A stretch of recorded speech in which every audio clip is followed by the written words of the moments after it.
Hi, I'm Lizzie and I'm going to show you how to make brightly colored dyed pasta for a pasta collage. This is my example, or anything else that you might want to use colorful pasta for. This is something that I've done for craft programs at the library a few times. So I'm going to show you guys how to do it, and then you can make your own dyed pasta at home, hopefully.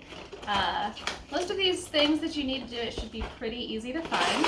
So I'm going to be using rigatoni, but you can use any pasta shape you want. And what we're going to do is pour it into a bag, and the only other things that we need are vinegar or rubbing alcohol if you can find it. Rubbing alcohol makes the pasta dry quicker, and food coloring. And you should be able to use gel food coloring or liquid. I have gel here.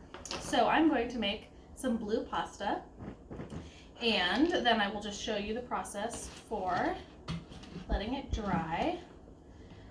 So what you need is just really a splash of vinegar or alcohol.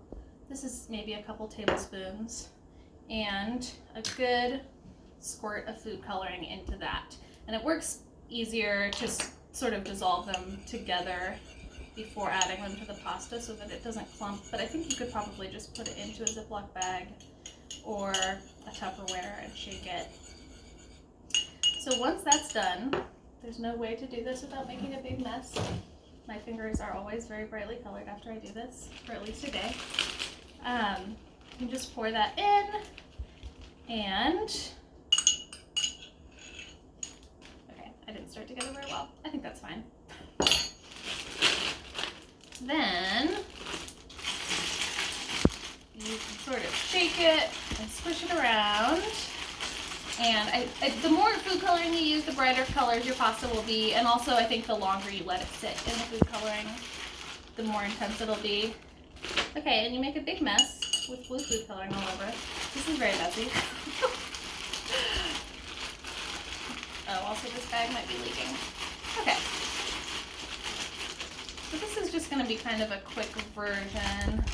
I think if I kept going, it would probably become bluer. But after that, we can pull them out. We'll see. It's colorful now. It's kind of a greenish.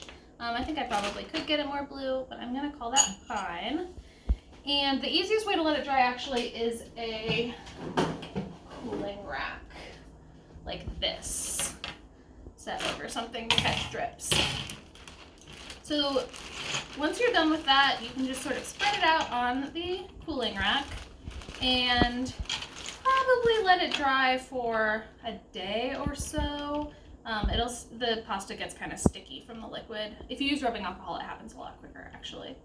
And then once it's dry, you have a bunch of, you can do it in different colors, you can mix colors, and with your really colorful pasta, you can glue it onto cardboard, which is what I did for my pasta collage.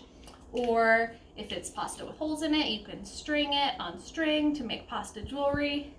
And there are lots of craft opportunities for that. So I hope that you can use that, and I hope that most of you maybe have all of these ingredients at home, and we would love to see what you do with them.